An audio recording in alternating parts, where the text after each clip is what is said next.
As Rotary, we often ask ourselves, how do we grow? Personally, professionally and organisationally. The answer is simple. To grow Rotary, we need more Rotary clubs. Let's use Anytown as an example. Anytown is a city of 100,000 people and a home to one proud Rotary club. But there are hundreds of other people of action, just like us, who are uniquely qualified to become Rotary members. They share the same drive and represent the values and fundamentals of a Rotary member. So why aren't they members? Well, the current club meets on Monday. There are leaders in Anytown who can't meet on a Monday. By excluding this segment, the potential members in Anytown has shrunk. Now consider, what if the meeting is at noon on Monday? There are people who can meet on Monday but can't meet at noon. So now we have a smaller audience for Rotary in Anytown. Of the remaining group, some aren't interested in a club with a sit-down lunch and speakers. They're passionate about service but aren't interested in a traditional club experience, and that is okay. The Rotary Club of Anytown isn't doing anything wrong. It just doesn't appeal to particular segments of the community. And if we are going to thrive for years to come, we must adapt and embrace change. In Anytown, we have an opportunity to expand, because potential members are everywhere. More than half of the eligible people are prospective Rotary members, waiting to make a bigger impact in their community. But what Rotary Club exists for them? If Anytown creates new clubs at new times and new places, the hidden potential for Rotary will be revealed. As people of action, we must broaden our reach and provide opportunities to all leaders in the community. Together, all of us can grow Rotary.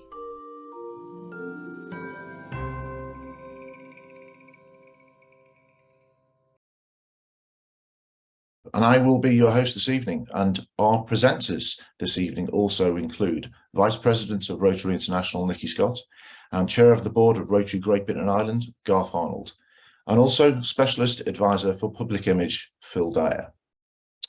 So, in January 2021, we held a very successful membership summit. It had a massive turnout, and the YouTube video of that meeting has been viewed thousands of times. Now, that meeting was open to all, but this summit has been specifically put together for you, our invited guests this evening, our hardworking membership team leaders and the continuity teams within our districts. Now, from a selfish point of view, I want you all to be best friends. At this time, the district governor and her team or his team should be in constant contact with the membership team leader in their district, so much so that their partners are getting a little bit concerned. Now, we spend a lot of time as membership team looking to grow Rotary in our districts, and we want you as district team leaders to make sure that growing a Rotary is your #1 internal priority. So we've also invited our assistant governors, as you have a huge part to play in this process. So what we're going to cover this evening, we will shortly hear from Director and Vice President of Rotary International, Nikki Scott, who will officially open the summit and give us her thoughts. We will also hear from Garth, our Chair of Rotary Great Britain and Ireland, and the importance of clusters and how we can benefit from working together. We will hear some good examples of new clubs that have recently set up to encourage you and inspire you to do the same sort of thing in your district.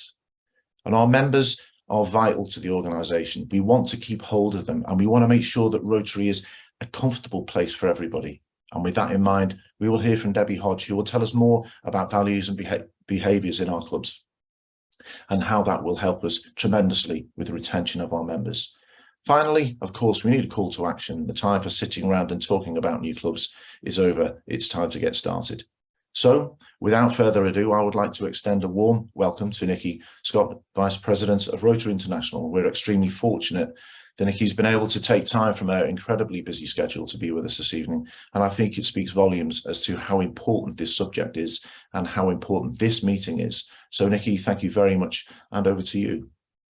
Thanks so much, Steve. You took the words right out of my mouth. This is such an important topic, and there's no denying that wherever anyone is in the world, it is still the #1 priority of Rotary, right up alongside eradication of polio.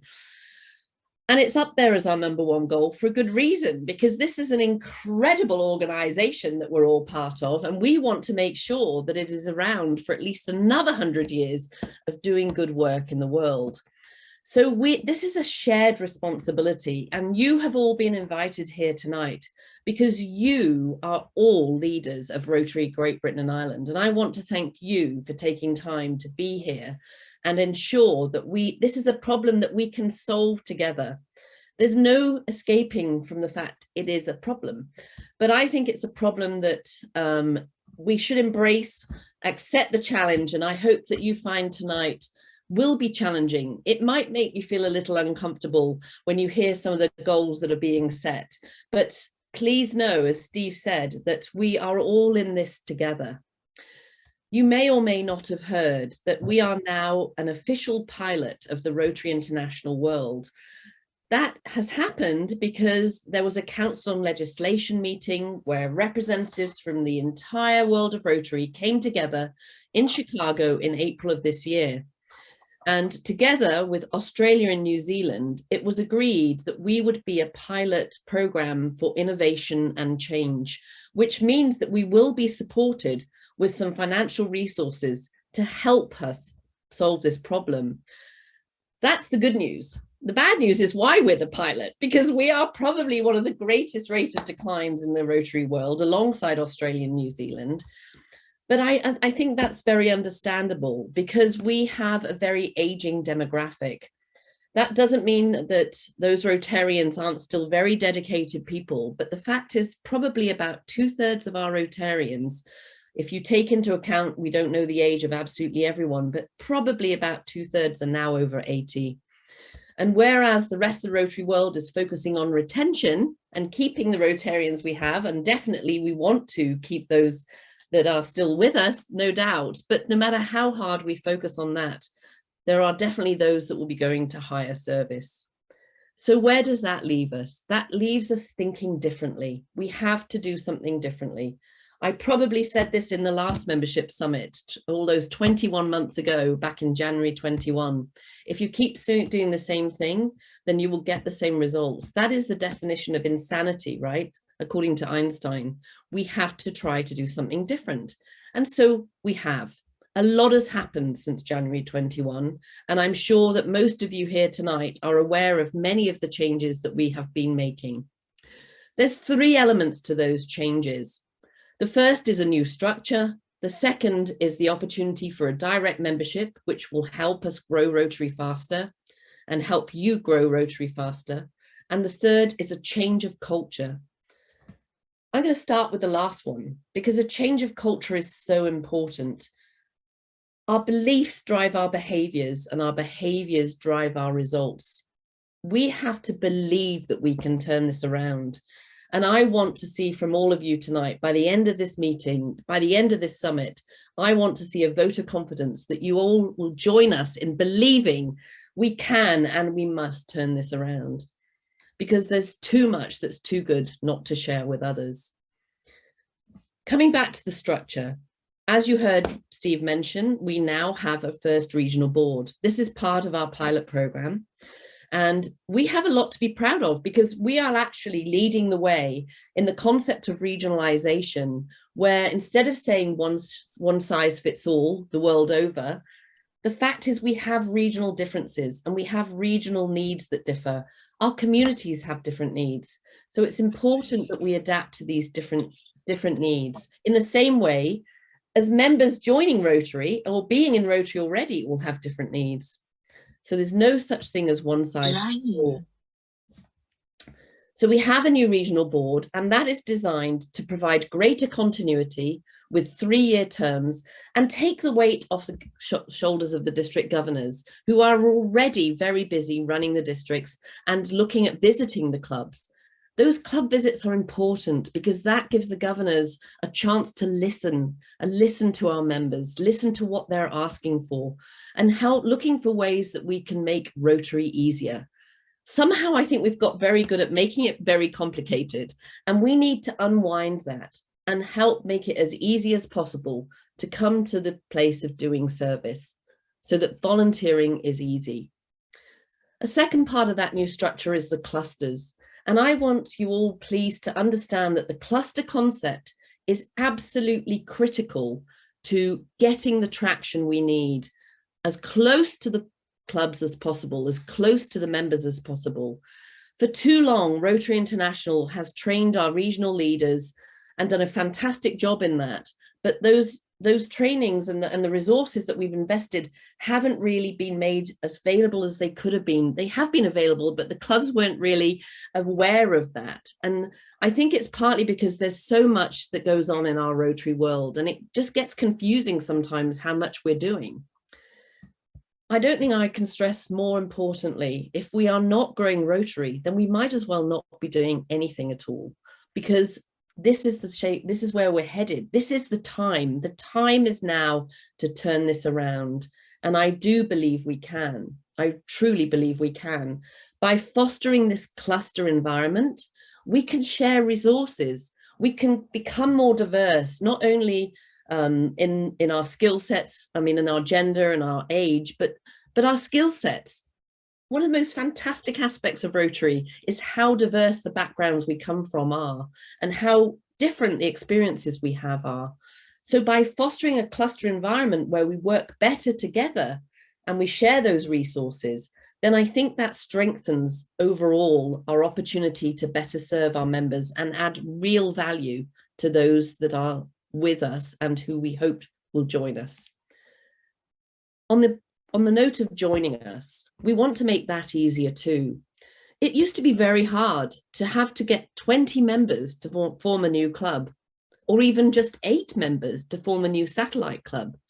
Well, the good news is that through our global hub and actually the extension into our district hubs, we can now help anyone who's interested in joining Rotary join almost immediately, with an orientation to everything that Rotary offers, not just at the club level, but at the district and at the international level as well, which will obviously give them a much wider understanding of how much is available to them for the same amount of their dues. Far too many people join a Rotary club and don't realize how much is on offer to them for absolutely no extra money at all. The district hubs are looking for ways to take these people who join the direct membership program, help them understand what's going on locally so they can join those projects right in your backyards, no matter where they live. They can come and work with you, even if they're joining us on this global virtual platform. I think it's a case of both. And an added bonus of the Global Hub has been the fact that actually a lot of clubs that are struggling, and as we know, there are a lot of clubs struggling, especially in a post-COVID world where, you know, not everyone was meeting as regularly as they could and adapting to a virtual environment. So some of our clubs are very tired. Some of our clubs have decided to close their doors. But the hub has been a way to retain members that are still wanting to stay engaged. And what a fantastic opportunity that's given us to make sure we don't lose them. So if you know clubs in your areas where it's struggling, think about having them join their local district hub or the global hub whilst they're waiting and meeting with others. And then we need to do more of listening and finding out the passions that brought those people to the table in the first place. And are those passions being met? We often hear this term of exit interviews. And I think we talk a lot now, especially with President Jen at the helm, of making sure we have entrance interviews. Let's find out who these members are. Let's care about them. We need to do a better job of caring for the members we do have, as well as welcoming those ones that we will be new joining us, which takes us to the last place of changing the culture. So we come full circle. I have to tell you, and I'm not proud of saying this, but I have heard some absolute horror stories of the way that some Rotarians behave to other Rotarians, and not just other Rotarians, in fact, but guests at our club meetings. How can we expect anyone to want to join us if we aren't welcoming them with open arms and being caring and making sure that we are exhibiting the values on which Rotary was built? Those are phenomenal values to be cherished. Those will never change. Let's take away some of the administration. Let's take away some of the cannots and the objections, and let's focus on a can-do attitude. We are better together. And as hard as the COVID pandemic has been, there is no doubt that it has been a gift in many ways. It has shown us that we do have the ability to adapt. I think we've achieved more in 2 years than we would otherwise have done in 10. Let's build forward better and imagine a vibrant future for the next 100 years ahead. Please come with us and let's find out how as we move into this rest of this evening. Over to you, Steve. Thank you very much, Nikki. There's so much there to think about, there really is. And what we're going to do now is we're going to move straight on and bring in Garth Arnold, who's the chair of the board of Rotary Great Britain Ireland.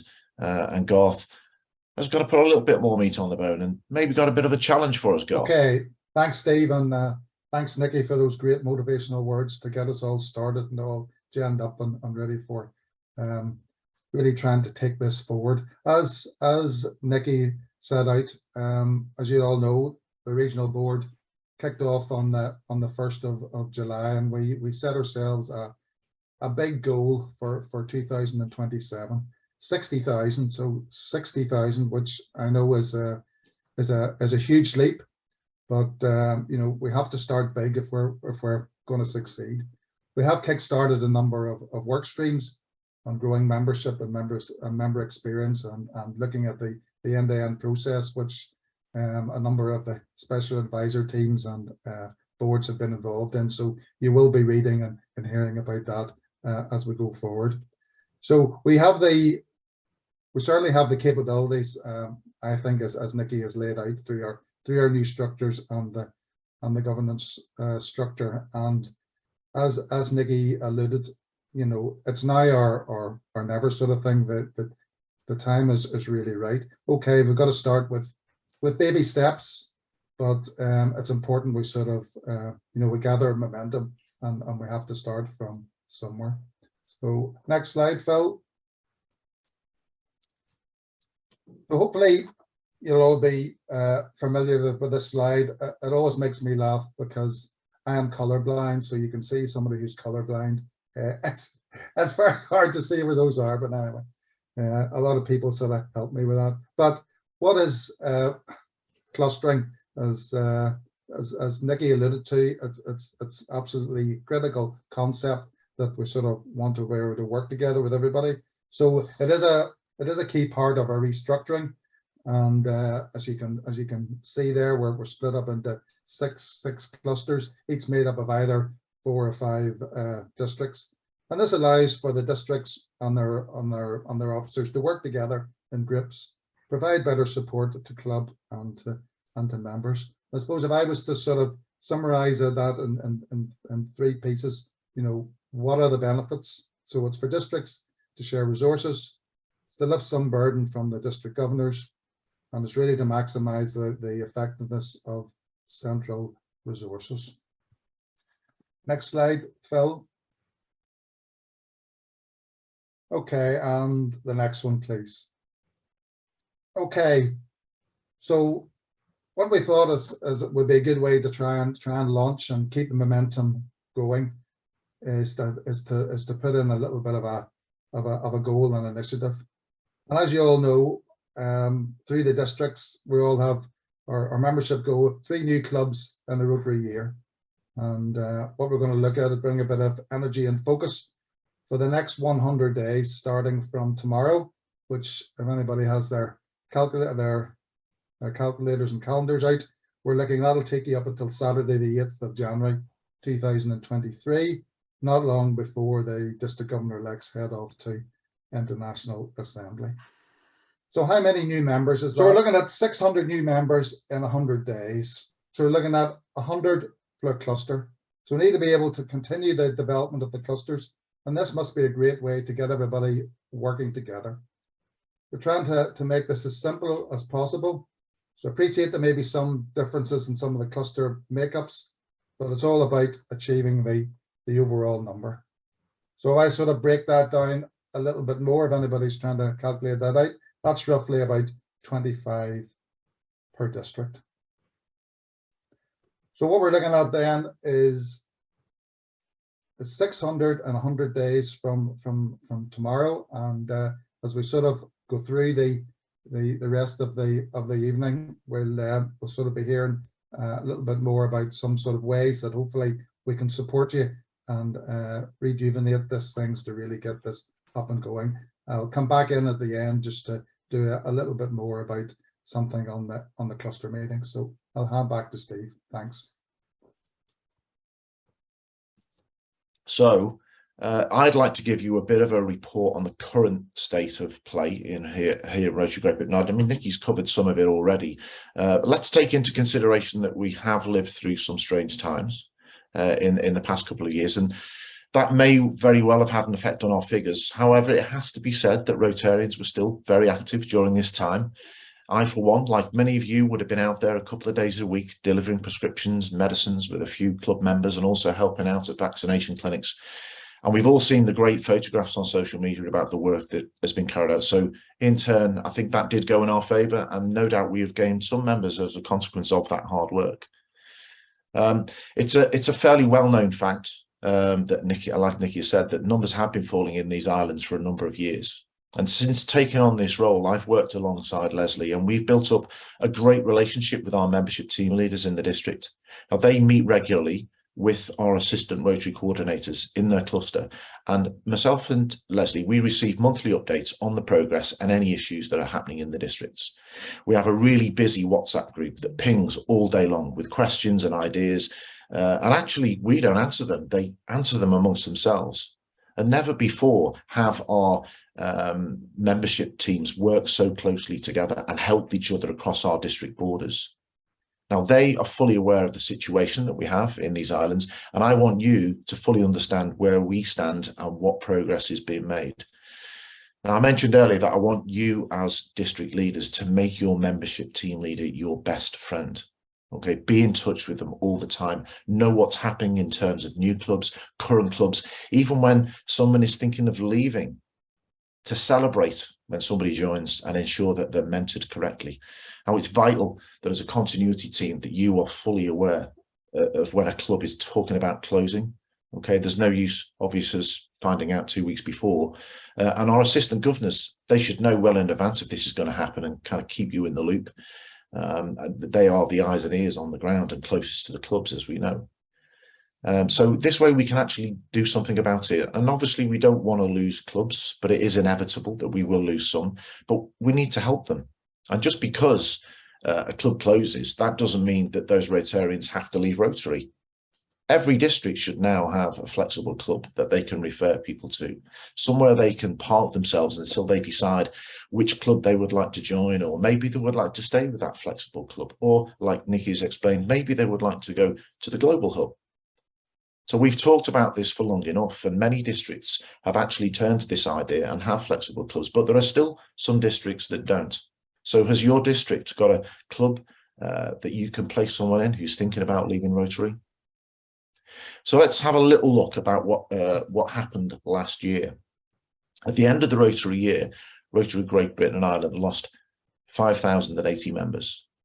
However, we gained 2,748 members, giving us a net loss of 2,342.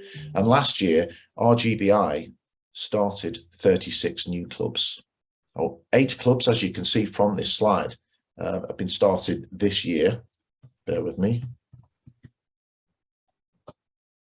Started this Rotary year, and we also have around about 100 new clubs that are in various stages of formation, and this is a record number of clubs in 1 year. Now, I didn't create these clubs, and neither did Leslie. It is down to the hard work of our district membership teams, supported by you, the district leadership teams in the districts. The governors took on the challenge. We were just there to help and advise. Now, not all of these 100 clubs are going to form. Some will fade away, but at this moment, each of them has people sitting around a table with the will to form a club. Now, these new clubs should be the biggest project of the year for your district. As an organisation, we're project driven, and we have quite literally changed the lives of so many people. And if we want to continue that great work, we need to take on the task of forming new clubs and focus on making our current clubs a friendly and an inclusive place to be. And, you know, we've banged on about the fact that we need more female members, for example, for years, and we still have clubs that don't conform. You know it, I know it. And if you have one of those clubs in your district, you need to know how you're going to challenge them. I've even had somebody recently suggest to me that those people who don't meet every week and have a meal at a traditional club are not real Rotarians. Now, after all the work that has been carried out over the past couple of years, to have those kind of attitudes towards our new Rotarians and our flexible clubs it's just unacceptable as far as I'm concerned. But I would like to ask those who challenge our new clubs to think very hard about what Rotary really means. Just very, very recently, clubs contacted me telling that clubs are warning them away from their area. In one instance, they complained about a Rotary club making a sizable donation to a food bank. Another club claimed a club was collecting toys for children for Christmas, but they were doing it within their boundaries of their club. So let's just think about that for a minute. This is Rotary. Rotarians complaining about Rotarians doing good in their community. For me, we really need to have a look at that. I mean, I can hear people shouting about the Constitution and bylaws and waving bits of paper, but please don't do that, because we are Rotarians. We need to find a way around these things, not build walls and boundaries. And I can tell you that Rotary at the highest level will fall in the camp of the new club trying to make a difference in its community over a Rotary club complaining that they've been invaded by a new club. So in essence, what I'm saying is we need to work together. We need to embrace these new clubs, these new ideas, and we need to collaborate. A whole new bunch of Rotarians next door offering to help you with your projects. That's a really good thing. So as district leaders, I'd like to ask you to take this stance with your clubs. We need to be firm. The only boundaries we have are imaginary ones. They're built by Rotarians and they need to be brought down. So we will talk later on about our values and behaviours. I know that there are some people here on this call on leadership teams that put a lot of hard work into this last year. So it's good, I think, that we should carry on that work and not let it go to waste. So without the formation of these new clubs last year, it's clear we'd be in a terrible situation. Just want to have a little look at that in a little bit more detail. And you can see from that slide, this is what's happened so far this year.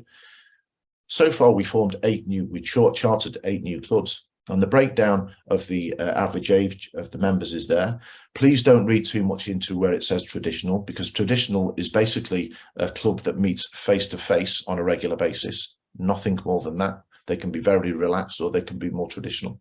So, and satellite clubs and hubs.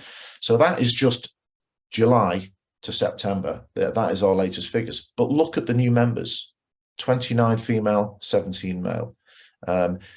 I get one of these slides every 6 months. I'm going back to the beginning of last year. Again, 32 female members, 23 male.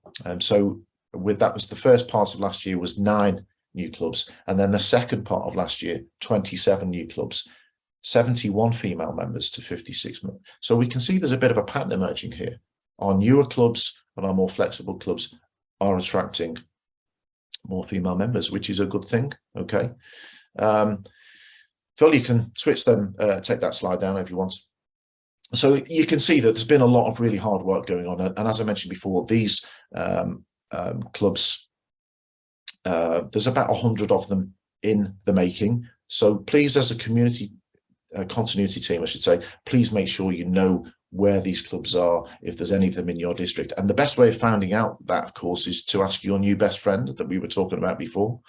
And last year, we set a district target of 3 new clubs per district per year for the next 5 years. Some achieved this and some didn't, but we need to carry on this to remain stable, for us to have the same number of Rotarians in 5 years' time. So it's really important we keep that going. And 70% of our current Rotarians are over 70, which is not that much of a problem, because some of them are very, very active and they're doing fantastic work. However, in 10 years' time, that 70% will be over 80. So we just need to think about that. So when you look at those slides and we explain the progress that we've made, it shows you how important this work is and how we carry on. We can't afford to take our eye off the ball. Our assistant governors were invited along to this meeting this evening, and I know that there's some of them here. I'd like the governors to take a look at how many from their districts have answered the call and showed up tonight, because they are your eyes and ears. They will find the areas where clubs can be formed, and they also know where the clubs are in danger. So they're a really important part of the team. And actually, the assistant governors by default are members of the district membership team, and they should attend membership meetings. So I'd like every district governor to ensure that their team watch the recording of this video tonight, of this meeting. And it's vital that we all know that membership growth is the responsibility of all. I just want to say a huge thank you to everybody who has achieved these results. They are impressive, and we can turn the tide even more, but we can't expect our district membership team leaders to do this on their own. If you are a district governor-elect and a district governor nominee, you should be looking to form your team now, obviously.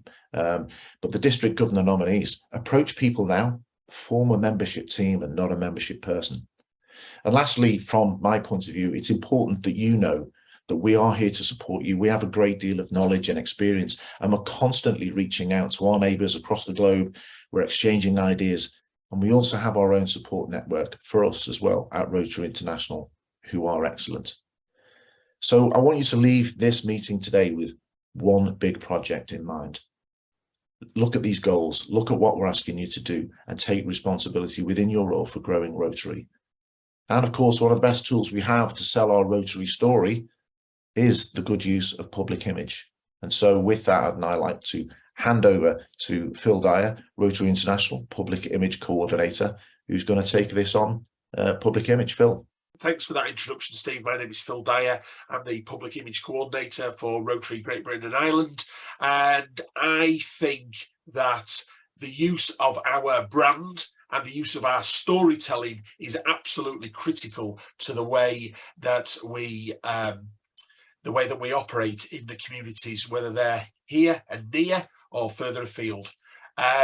You will all be aware of the action plan, or I certainly hope you are, and that's split down into 4 sections: increasing our impact, expanding our reach, enhancing participant engagement, and increasing our ability to adapt, all of which can be utilised in every aspect with regard to public image and the way that we talk about ourselves, market ourselves, show ourselves on social media, refer to ourselves in the press and elsewhere in the wider world. It is all about using the phenomenal brand that we have. As an international organisation, we have the tools available to all of us.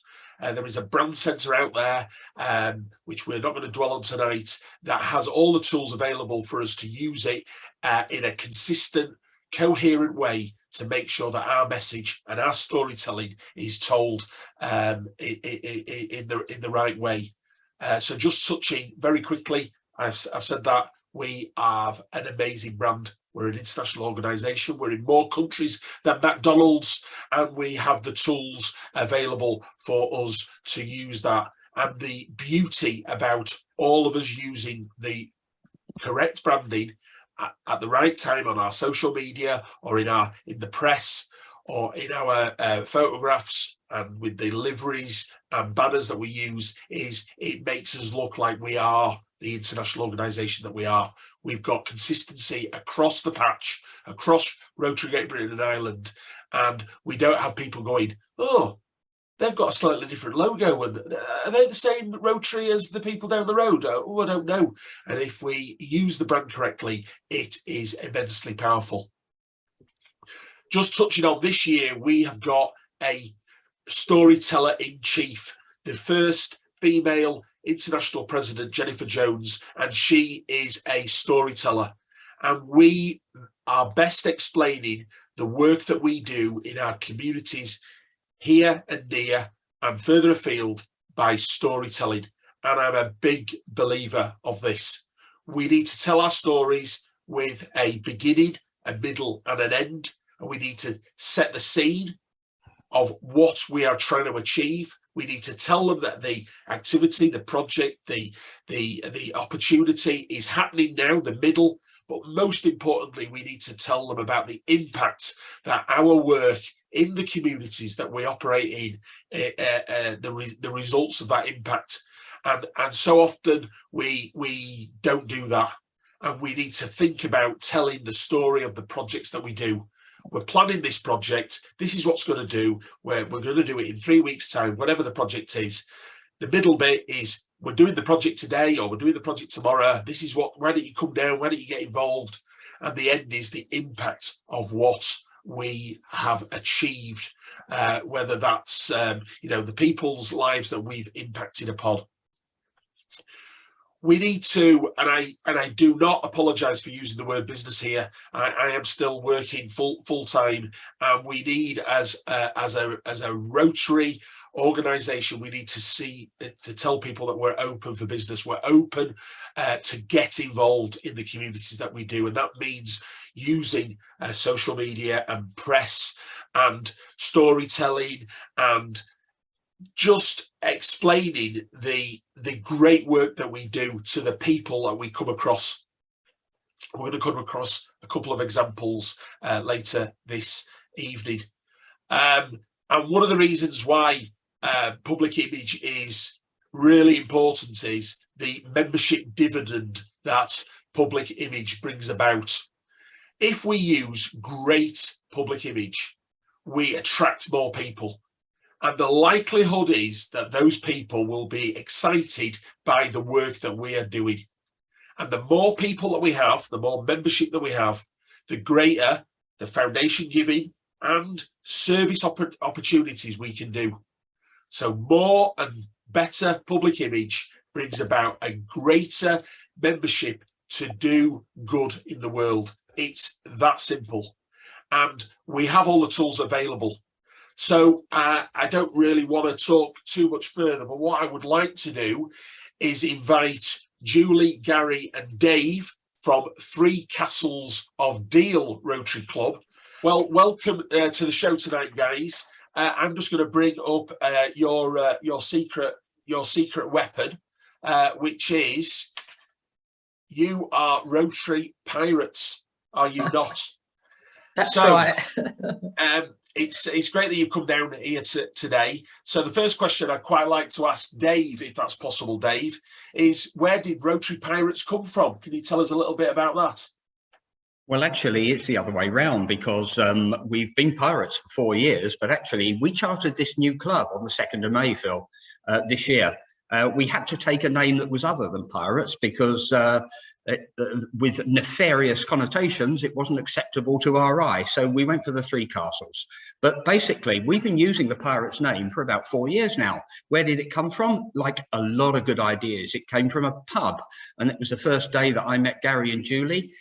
We have a very strong passion for community service, and that came clear from Gary and Julie, who knew little about Rotary, but actually it's really proved its worth because we have become instantly recognizable throughout the town of Deal. It helps when we walk down the high street and we wear our pirate outfits, of course it does, but it's an impact we have. It's a brand, it's an image that we have created by good fortune, not necessarily by design, but it has great appeal. And so we are in those 4 years, when we've grown from just 5 people to now chartering with 21 founder members, the people in Deal know who we are. Other organisations know who we are. Is that enough for you, Phil? Yeah, that is absolutely fabulous. Thank you very much.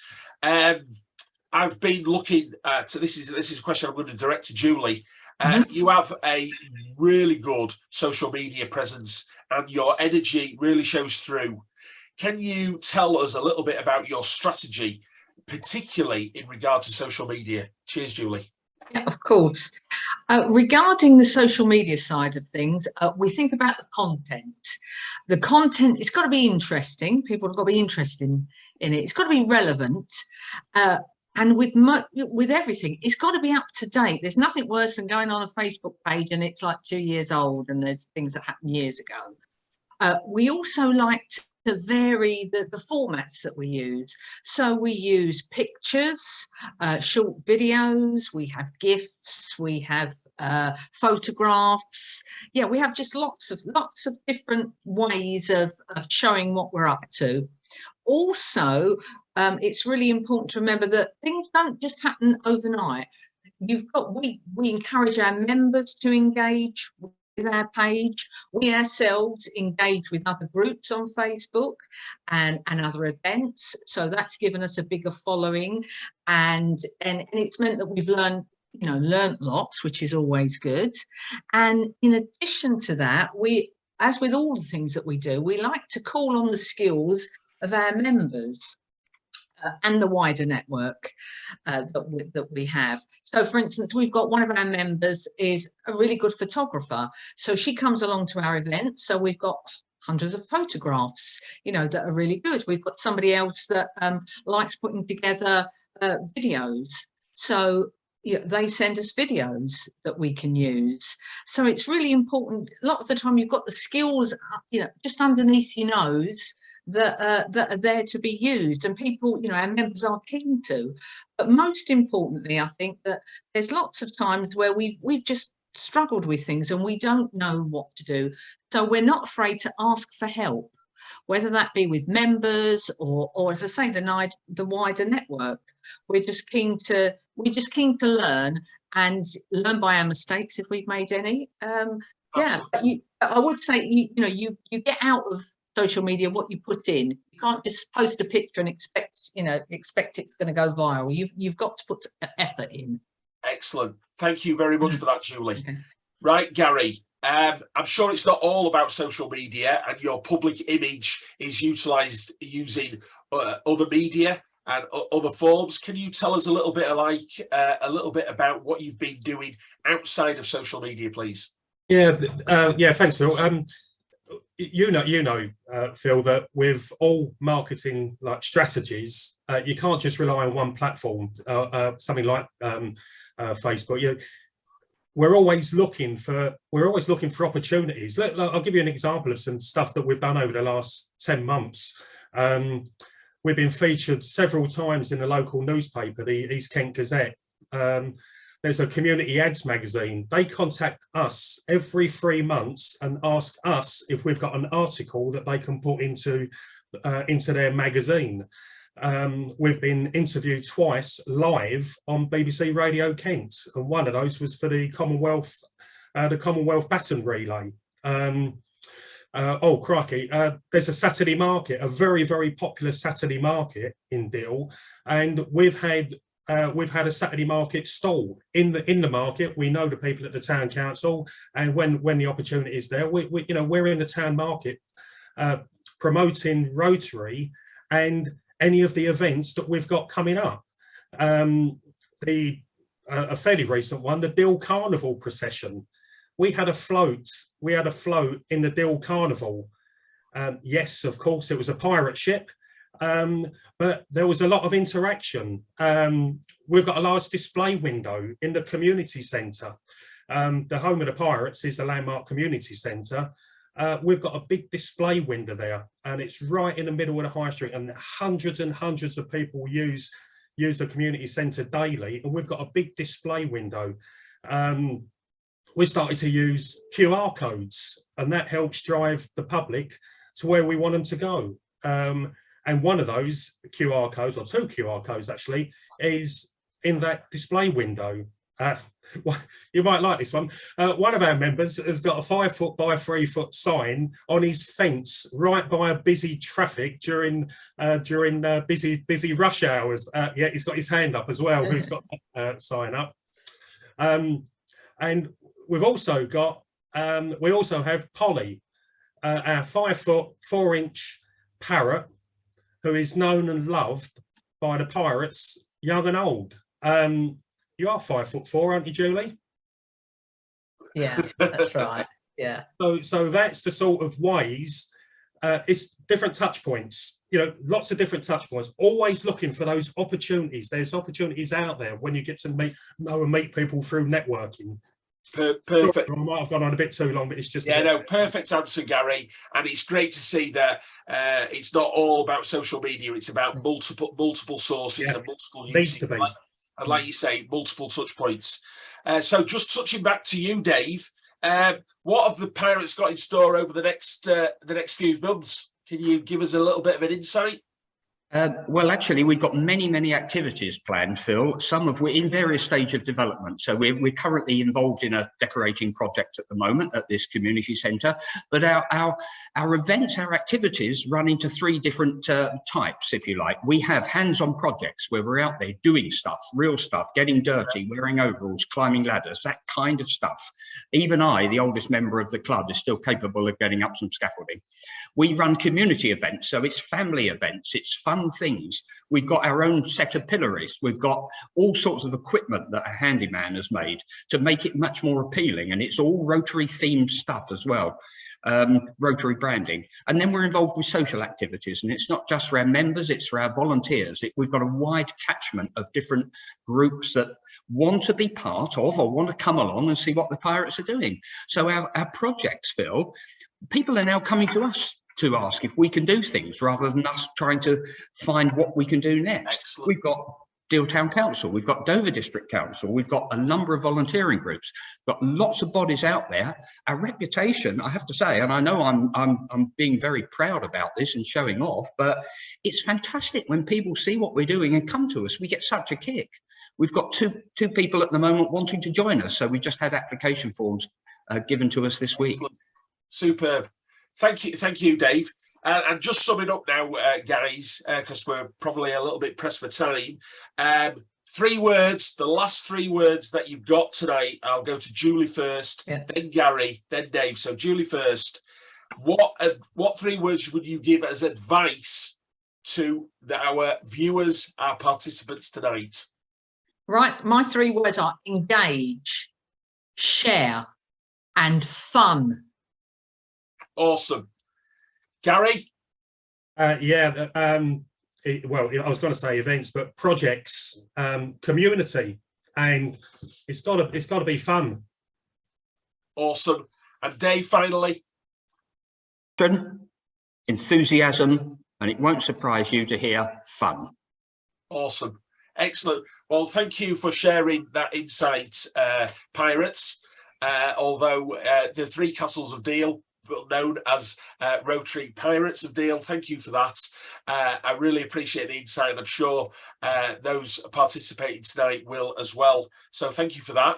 I'm going to hand the screen back to Steve, who's going to talk about another Rotary club. Brilliant. Well, I have to say, go and have a look at their Facebook page. I've commented on it several times. The Pirates, it really is great. And do you know what? You all said fun there, and it is. Your Facebook page is fun. It looks like you're fun. And if I went to your Facebook page, I would look at it and say, do you know what? I want to join that club. I want to join that club because it's good fun. And the impact that you're having on the community is obvious. So well done, Pirates. Steve Gale. Can we find Steve Gale and bring Steve Gale up? Because he's from the Southend City Club. And Steve has a tale to tell us as well. Good evening, Steve. Hi, Steve. How are you doing? Thank you very much for joining us. That's all right. Welcome. Same sort of thing. I mean, you started a new Rotary club, and actually, simple. Why did you decide to start a new club, Steve? Well, back in 2019, when I was an AG, our district governor at the time asked every AG to get a club going in their area, be it a satellite or a club. And I spoke to all my clubs, and there was a lot of interest, but nothing really happened. And I believe in delivering, so I went to my own club and we agreed that I would start a satellite club. And back in early 20, I was up to 7 people, just about ready to register when COVID then hit and shut it down. When we came out of COVID, my own club was very, very slow to come out of hibernation. I'd also lost 2 of the satellite members. They'd moved out of the area. So, yeah, I just had to start again. But that's how it started. Great. And when it comes to the way your club operates at the moment, how important are the projects that you carry out with your club, and what sort of things do you get up to? Projects are key. I believe it's an essential ingredient of all Rotary clubs. It's our opportunity to get out in the community and demonstrate to people what we're doing. We obviously, branding comes into it so that people can identify who we are, and talking to people, but projects are absolutely critical. So what sort of things have you got going on at the moment at Southend City? Right. We've only been chartered for a couple of days over 2 months.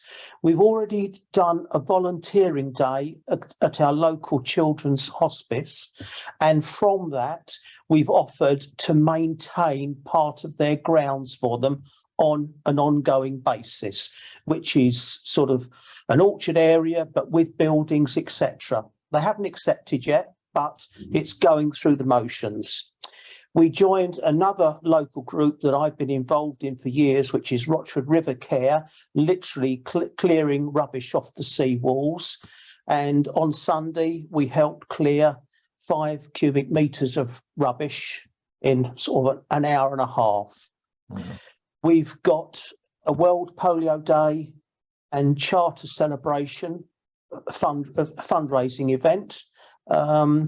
And we've also got plans to plant some crocuses. That's it in the next few months. The river care is ongoing though, so we'll be doing that bi-monthly, and more to come. Yeah, more to come. So just remind me how many members you're at the moment. 21.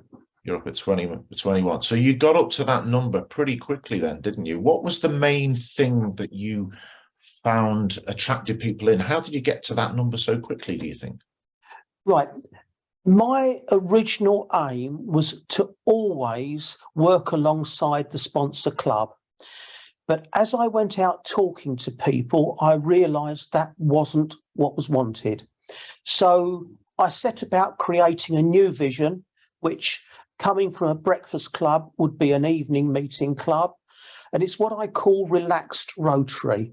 And when I started the satellite in 2019, or the idea was based on Maidenhead Bridge, the relaxed Rotary. And our local hotel, Holiday Inn, had offered free meeting facilities and free tea and coffee to get that going on an ongoing basis.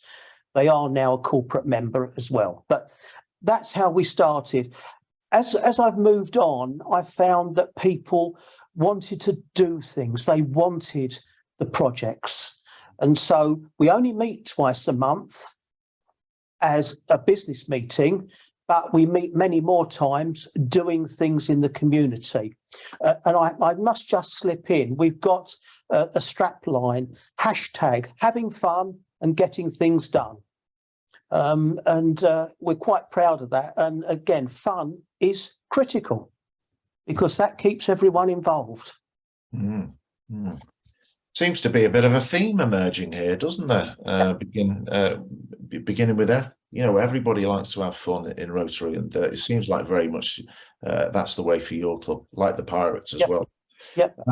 Can I just ask, how has your club been received by other clubs in the area?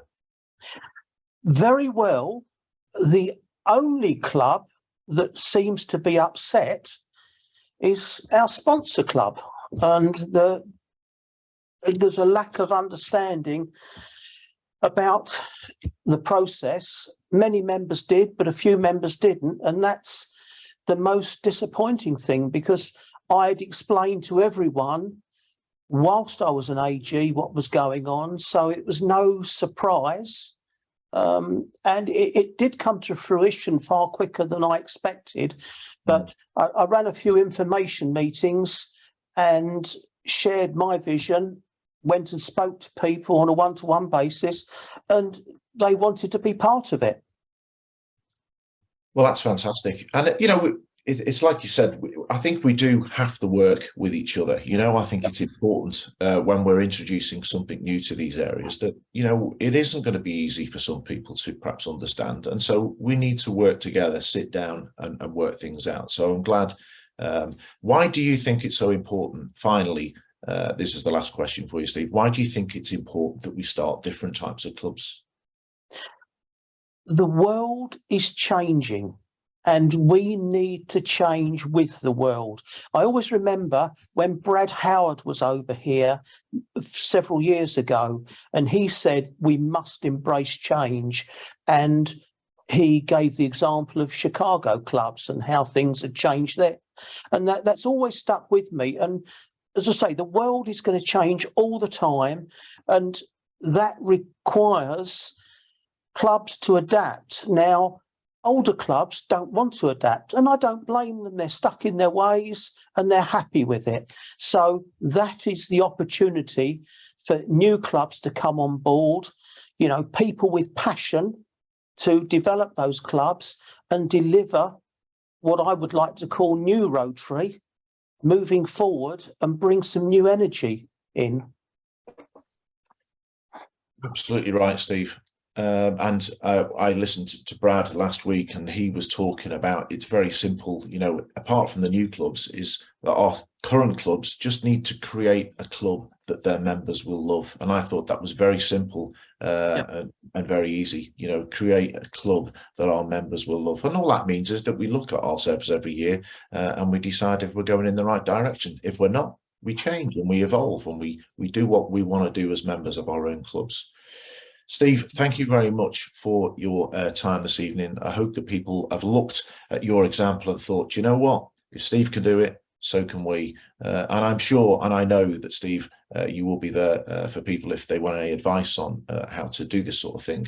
They can always do that by contacting me and we can put you in touch. So we have actually touched on this several times this evening, so it must be a theme. Now, I know that, like I said before, there are some people on this call, part of our governance team from last year, who did a lot of really important work, and something that I personally, nothing to do with what I do in Rotary, but personally, I think is very, very important. And that is our values and our behaviours, the way we behave to each other, the way that we behave in our clubs to make them a welcoming sort of place. Very, very important. And somebody who did a lot of work on that was Debbie Hodge. I'd like to welcome Debbie along this evening, and she's going to talk about that report that was done on values and behaviours. Debbie, good evening. Good evening, and good evening, everyone, and thank you for the invitation. The subject is not always an easy one when we talk about how we behave, how we conduct ourselves, how we interact with other people, how we treat other people, how we care for other people. And one of Jennifer's themes this year is about creating clubs that care, making sure the environment in our clubs, whether it's an older style, a new style, an e-club, whatever it is, we care for each other. Now, you can't force that. Care is something that can be innate. It's some people are very good at it automatically. Some people take a bit longer to warm up to the idea of caring and sharing. But actually, as Rotarians, it's something that we do all the time, because we wouldn't be in Rotary if we didn't. We care for our planet. We care that people are in distress, that have nothing to eat, that have no water to drink. So we are caring people. But sometimes our humanness, being a human being, gets in the way. So one of the bits of work that were picked up by the governors for last year, and then I'm taking forward with the help of others, is looking at how we can champion the values that Nikki talked about at the start of the evening, and how that corresponds to our conduct, the way we behave, and where that fits into creating that caring club. So if you don't know the values of Rotary, the Rotary values, I will share them, but I will expect you to go home and look them up. The first one is fellowship, a friendly feeling that exists between people who have a shared interest or, well, there you go, Phil. Thank you. You're not going to go and have to look them up because he's done the work for you. And if we think about it, one of the words we hear often about Rotary is its fellowship, that sense of joint purpose, doing something together. The second one is integrity, and that is that quality of honesty and making sure that we keep our promises, and that we keep people informed and we don't turn around and change our minds often and not include people in. Then there's the whole diversity value, that everybody has an idea or an opinion and they're all as valid as everyone else's. We are totally unique as individuals, but we can find the touch points that bring us together. And the diversity that we have in Rotary means we have lots of people with different skills, with different ideas, with different beliefs, which means if we reflect our community, we should be able to connect with all sectors of our community. Then the fourth one is service. We all know about that. There's been a lot talked about projects this evening. And then there is leadership. Those qualities that we want to see in our leaders that talk about compassion, that talk about encouragement, that talk about being able to take risks in a sort of safe way, but being prepared to take risks because you know you have the support of those around you. Now, those values are great. They are never shared with anybody except when we do things like that, or when we look at our big policy manuals.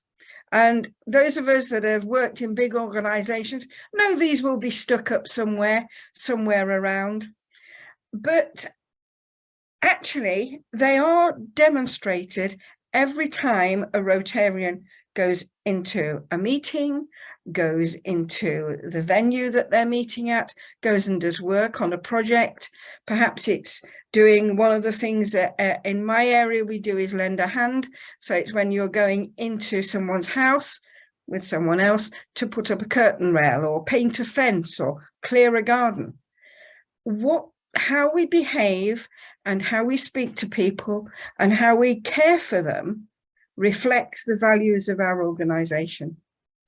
And if we can get that better, then our organization is reflected better in the community.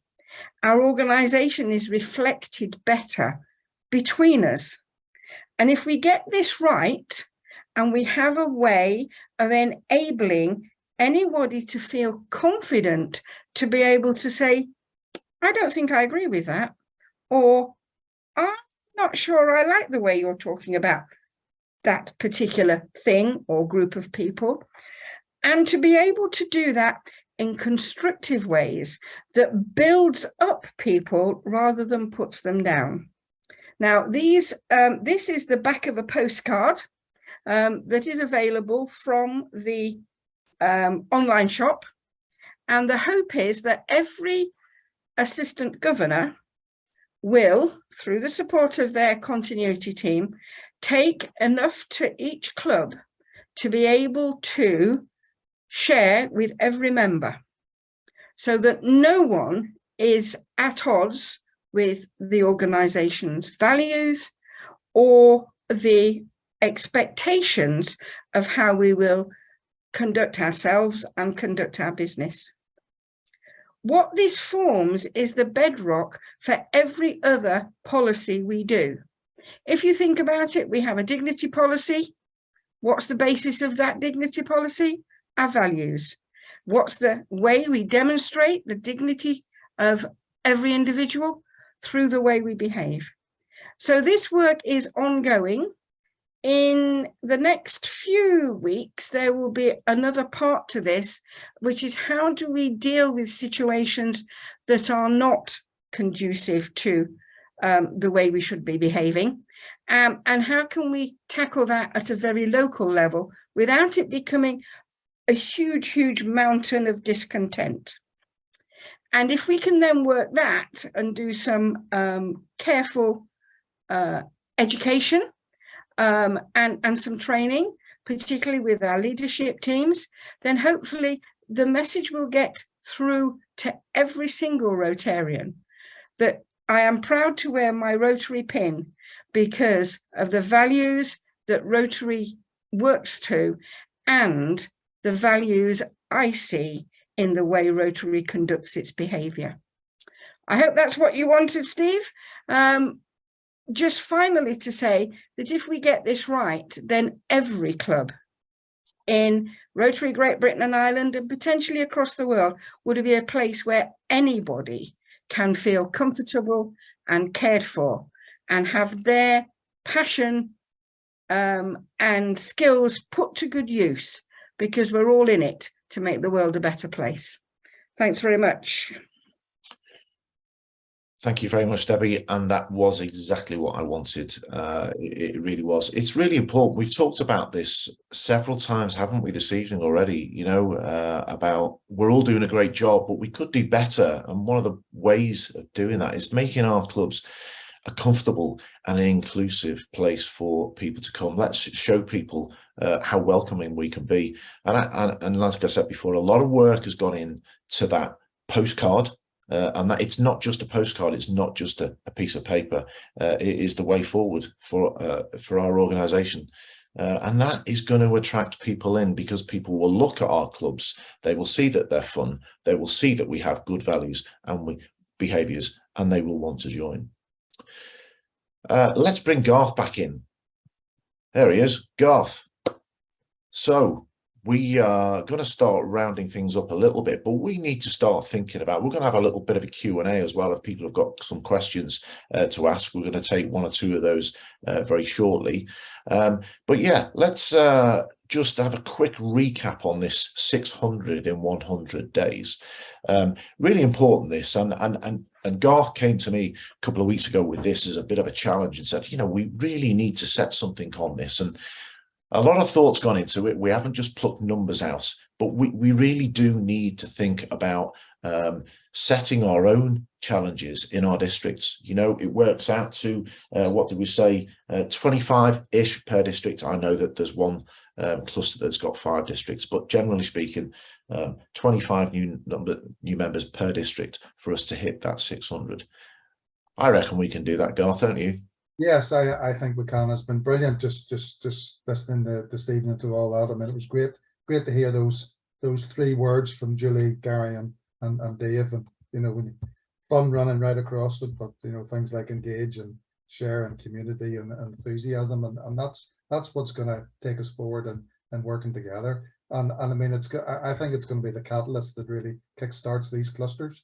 And we've been talking about the clusters for a while, and people have been setting them up, but there's nothing like a project to get everybody working together. We have set up some cluster champions. So some of the district governors, Steve High, Steve Rose, Ken McClanahan, Ian Elliott, Jim Curry, and Roger Stent have stepped up to sort of help us move along the clusters, with myself and Cheryl doing a bit of support on the ground. And I think, Steve, what we'll be saying as well, when we've got a great resource team with the specialist advisors, you know, so we'll have the tools and the resources there to support. I think we want to hear, Steve, also, if anybody has any issues or barriers and things, we want to hear that early so we can sort of support and help everybody. We've come up with some dates as well in October to try and get these clusters going. We don't need to specifically get into the specifics now, but we have set up dates, so hopefully that'll get us all going, and we can really get into this 100-day challenge. That's great. And of course, I think what is really important is that, yeah, we get these done and we get them dusted in October. Let's get started. But actually, let's start looking towards the end of the year as well, at the middle of the year and the end of the year, to get set in stone when we're all going to get together. We're going to find out how we're doing with this challenge, and you know, hopefully something can come of it. But let's get our heads together in our clusters. You know, we are all waiting for our invitation, certainly the specialist advisor team. So please let us know what date you decide. Those guys who are the who have got the dates and are sorting them out, and get in touch, and we can all get our heads together. So we're going to have a bit of a Q&A. If anybody wants to raise their Zoom hand or put something in the chat, we can perhaps take a couple of questions. You've got plenty of people here. Don't need to always ask. There has been some good stuff come up whilst we're waiting for those to come up. A couple of really good comments that have come up, and people are saying that they're going to get these postcards out, and they're going to get them out via their AGs, which is really great news. And Roger has actually shared it, so thank you very much for that, Roger, if anybody wants to download that. Well done to Enniskillen Club, who've got 6 new members joined in August, so a little bit of a shout out to you there. So should we go to Ray at the top left-hand side of my screen? You've got your hand raised, Ray. What would you like to say? Yeah, thank you, Steve. I came back 2 weeks ago from our Action Summit, totally fired up, completely inspired without sounding too overwhelming. And it's given me the confidence to move ahead in what I want to do. I'm after for some advice rather than a question. I have contacted at least 4 people within our district who I know will make a difference, who I know have the experience, who I know will help me in my year as governor. To a person, they all declined. How can I engage experienced members in my district to get involved? It's a difficult one, I know, but I'm frustrated by it, but it hasn't deflated my enthusiasm. It's a good one. I mean, I would say straight away that you need to. That's why I mentioned to DGNs earlier on. You need to be working on this now, because actually, what you could do is you could invite people along to the meetings, whether it be a foundation team or whether it be a membership team. Invite, and no responsibilities, nothing. Please just go along and put your feet under the table and watch what goes on. You don't have any job within that team. I just want you to go. It's 3 meetings this year, whatever it may be. That's all you need to do. That's all I expect of you. And people will get sucked into it. They will get sucked into it. And I think that if you plan far enough in advance, that's how you get people onto these teams. You can't just go up to somebody and say, will you be our district foundation chair? You can't expect people to take that on. So a lot of continuity, okay, is the word, continuity, thinking that far in advance to try and identify people. I know it is a difficult one, Ray, you know, but and there's no, I don't know if anybody else has got any, somebody's put in there, it's succession planning years ahead. It is succession planning. If I can also just jump in, I think that's partly what gave birth to the concept of the clusters. Is we know that districts are struggling to fill all of these positions, and the idea is that, you know, you can share resources across the district borders. You know, those borders aren't walls, they're not really there. So I think that's where I think we can support each other better, and so you don't feel so alone, Ray, because you're not alone. There are lots of people feeling that same frustration. No, I'll get that, and I'll, trust me, I'll get the people I want behind me for one way or another. And the message has gone in about succession planning for years ahead. And it changes now from my position now, because I wasn't up to it before. So I've said enough. Thank you. Okay, Jimmy, you got your hand up? Yes, thanks. I appreciate what Nikki said at the start about retention being important, but she also went on to say that growth and initiatives to grow Rotary is equally important. Now, I've been trying to do this obviously for a few years. What if some of the ideas I'm actually doing require liaison, I suppose, at a national level? So if I'm talking to local supermarkets, but up at the corporate level, if I could get something from the top down, how do I go about that? Because I'm banging my head against the brick wall sometimes. Nikki? It is. That's exactly the point here. That's the whole concept tonight, Jimmy, is to bring these amazing resources, but our specialist assistant teams closer to you, so you don't feel that frustration. They've been there all along, but I think we weren't working in this. We were all working in our silos, whether it was district silos or whether it was role silos. But now there's several layers to this concept, to the cluster concept. One is that the assistant leads would work with the relative district leads. So the assistants for Steve's team would work with your membership chairs. You know, similarly, the assistants for public image with your public image chairs, foundation. And then at the leadership level with the continuity team, not just 1 year of governors, but ideally a continuity team with you meeting with all of the cross-functional leads, membership, service, foundation and public image. That then is much more of a sort of solid support system. If we can get into conversation, because the more we can get into conversation, the more we can collaborate and work together and share that load. So appreciate your frustration and thank you for demonstrating the need for what we're trying to achieve here. So from your position, Jimmy, I would suggest if you've got a grumble and something you would really want to push, speak to the ARC, which will bring it to me and we'll take it from there. Not so much a grumble. I'll just use as an example Morrison's, right? I chat to my local Morrison's, but I can see the potential for them working together as a cohesive group within our area. You know, there's half a dozen different Morrison stores. But if Rotary in Great Britain and Ireland were able to talk to Morrison's at corporate level, or Sainsbury, or, you know, any other, there's a dozen different, I'll do them all, Marks and Sparks. I'm not trying to get you to take that load off of my... No, I fully understand. From that point of view, they have young people who would fit into the Rotaractors. They have young people that would quite easily benefit from international exchanges or youth camps, etc. And obviously, some of them are going through university, so getting the opportunity to do scholarships. You're throwing it out there at a senior level because it's, you know, I feel sometimes I'm a crying, howling wolf in the wilderness. No, it is. And we do have partnerships, of course we do, you know, with different organisations. And Nikki's just put one up there. There is a very successful story working with Morrison's in District 1070 too. So yeah, you know, maybe we can get our heads together. We will progress that one, Jimmy, and speak to me privately about that and we'll see what we can do. But we do have partnerships as well. Somebody who specifically deals with that at the support centre.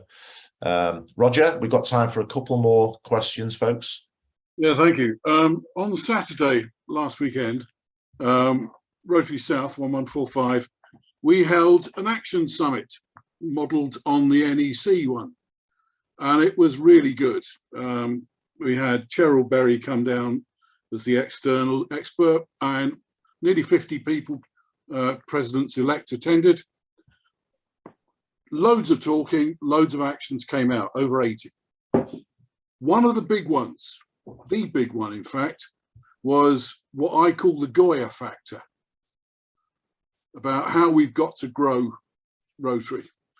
And that is the polite version. You can work out the other one for yourselves. The polite version is get off your armchair. And what we meant by that was we have a lot of charities, a lot of organisations coming to talk to us, but we never go and talk to them. And that's one of the plans we've put in place. So we've agreed 2 areas are going to identify and make contact with organisations and companies in our district, and then I will go in and do a talk with the presidents of the clubs backing me up so they can give the local context. What I'm looking for, my question is, other than on the brand centre, which, let's face it, is very American, is do we have any template presentations that we can give at club level / district level to organisations such as the Institute of Directors, the Chambers of Commerce, or to companies like Unilever head office? We need something that is consistent across the districts, but can be tailored to suit the local environment and the local clubs. Now, I've got no problems with writing one for my district, but I don't want to be doing something that is inconsistent with what happens elsewhere. So that's my question. Or that's already been done. Phil, can you shed any light on that? Do you know if we have anything that we do presentation-wise for outside organisations? Is there anything there rather than Roger reinventing the wheel? Yeah, I've no wish to do that. I know. I'm sure we can assist with that, and I'm sure that there is something in place that might need refreshing, finessing, and I'd be delighted to work with Roger on that. Because it's a great point. It's a great point. And another great point is Cheryl. What a great speaker she is, isn't she? It's a shame she wasn't here tonight. She is speaking Rotary somewhere else, as you can probably well imagine. But she's a great speaker and a great person to have as your guest. As I say, we've got a couple more speakers up there. We've got Narek and we've got Sean. So we'll take Narek first. Hi, Narek. Hello. Good evening, everyone. And thank you for giving me the opportunity to speak. I would like to refer to Debbie Hodges' topic about the ethics and relating to each other, which is, I think, an extremely important topic. And as she said, extremely sensitive topic. It's extremely important because we need to learn how to deal with conflict. We need to learn how to show, and it's very important for retention of our members and the new members. This is two issues here. One is that document that was shown on the screen, which I believe every district has a copy of, and it was circulated during the expo. In a recent discussion on a district level, those are the comments that I heard. This is very patronizing.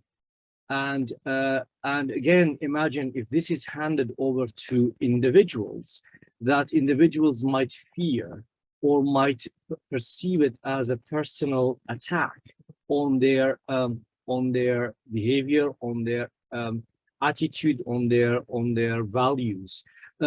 So one question is it possible on the RGBNI level to create more of educational sessions where clubs can be exposed to the problem that we have, and what are we trying to do with this document, rather than saying here is how you should behave, because changing behavior doesn't come with just an instruction. It needs to come from values. So that's one question I have. The other element about this is there's no question there will be always conflicts. Our ability how to deal with conflict is our ability to be resilient and to be adaptable and to learn how to grow and to change and to become. But there are cases where there are no solutions. There are mediators, there are arbitrations, there are processes in place, rightly so.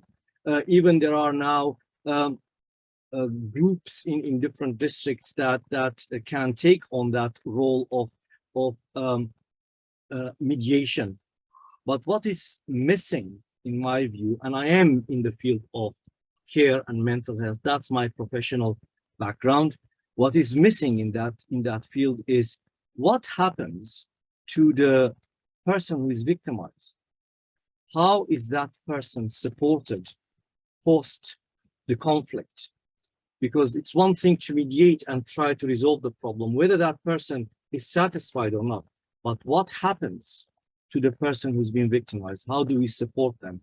And that's something cannot be just discussed on each district level. It needs to come from a common ground. Thank you. Yeah, Steve, shall I jump in? It's a big subject, Narek, and I want to address the first point first. I know we're coming towards the end of the scheduled time, and I know that some people may need to leave. It would be nice to do a sum up, and then if people want to continue, maybe we can still stay for a bit longer. But far from being intentionally condescending, I want to say that this document has been so well received from Rotary International as being a fantastic tool for diversity, because it's seen as empowering people to challenge others.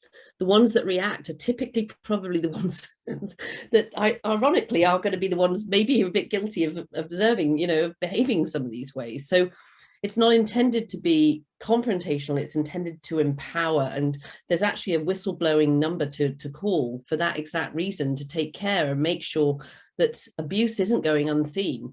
Debbie didn't have the chance to say, and in the interest of time, I'll just speak for her. As part of this initiative, we have formed an official listening team of people who are qualified to listen.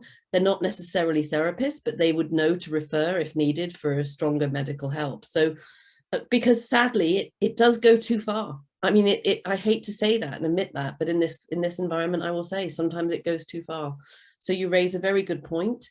But I think it is a really valuable tool to at least start the conversation and stop just ignoring what can be very, very detrimental to the Rotary world. I agree, Nikki, and I'd just like to say, Narek, thank you for bringing that up, because I think it's a really valuable point. And actually, you are somebody from that background. The ideal scenario out of this is maybe if you could touch base with Debbie and ask that question. And Debbie, I don't know, and I can't speak for her, she may not know the answer to it. Maybe you actually, from your professional background, might be able to help us out here, because it's something that we need to carry forward. I'm going to quickly take Sean's question. It's the last one of the evening, and then we'll summarise the evening. So Sean, good to see you. How you doing? Yeah, good evening, Steve and Nikki. It's not so much a question. I mean, coming off the back of what I now regard as a successful conference, one of the things that I found out of it is we had a number of organisations talking to us that are not directly involved in Rotary. And the engagement with the Rotarians that were there with these two particular groups, Mercy Ships and Limerick Care, has enthused most of the people who are at that conference to actually go out and start looking not just at these organizations, but at the other ones around them, more locally based. And what I'm now starting to hear around the district already is they're looking at membership drives, incorporating these groups in their various areas. So looking at the service organizations that are with us already, and looking at the causes that they have are very useful tools just for us to get back into the community. Just bear with me a second. Yeah, great point. And what we quite often do support with that. I mean, we could divert here and go on to an hour-long discussion on foundation before, we don't want to go into that, but I think it's a great point. I know we're running short of time. I'd love to get into that, Sean, with you, but we could be here for hours. But yeah, I'm glad you had a great conference, and we do bring people in who are not directly involved in our organisation, and if they're going to come along, particularly if they're going to be involved in our conferences, let's get them involved more and let's build partnerships with them, like Jimmy was talking about before. Let's work with these people. Conscious of the time now, we do have to move on, and I'm going to ask Nikki if she would sum up for us. First of all, can I just thank you all again for being here, taking time out, because it tells me that you all believe you all share that belief that this is a really important priority. I want to pick up on something Garth said earlier. It's about getting that momentum built. One of the problems with having a shared responsibility is everyone can think someone else is going to do it. I loved what Steve Gale said, is I like delivering. So he just took the bull by the horns and said, I'm going to start a club. When we were in Iceland, we were talking, we had emerging leaders run the last plenary session, and they were saying, what can we do when we get home? And Jen took the mic and she said, excuse me, would you mind if I took the mic? She said, let's change that into what can I do? And I think that was such a powerful moment. What can each one of us do to help make a difference? I think that is so critical. And Steve, I just again, I love the energy of the pirates and how they've created an identity, very playful. the whole synergy with pirates, I'm not so sure about, but hey, it's working. It's working. So that's great. But I want to just go back to one thing Steve Gale said, that it was the parent club that had was the most disgruntled about the satellite club. Can we all please agree that when we start a satellite club, they should be allowed to do it their own way? It's not about control. We don't raise children and then lock them in the bedroom and not let them go ahead and fly and find ways to do it their own way. So that is such an important differentiating factor. I think that's it from me. I'm just thrilled that we're here, that we're putting this energy in, and that we've got a great goal to try and hit before our DGEs go to International Assembly. And if we ask them to really rally everyone else, we'll make sure we have a party to celebrate when we get to IA. So thank you very much, Nikki, and thank you everybody, and thank you to the people who are starting a conversation in the chat there about male-only clubs. We really could be here all night, couldn't we? I think we all know what the answer to that is. It shouldn't happen, and we need to do everything we can to call them out and stop it from happening. But Jim Curry has said some of them are trying as well, so let's not forget that, and let's try and help them as well. Folks, it's been a great evening. We've gone a couple of minutes over. It always happens, but that happens because of the enthusiasm from people on the call. I'd like to thank everybody this evening, our speakers for coming along, and for our panelists and everybody. I think it's been a great event. So please go out there, take on this challenge. Okay, our district leaders, take on the challenge. And please make sure you know where we are. We are here to support you, myself, from the membership point of view, and of course all our SAT team leaders. We're all here to support you, so please keep in touch. Thanks again, and good night, everybody. Cheers.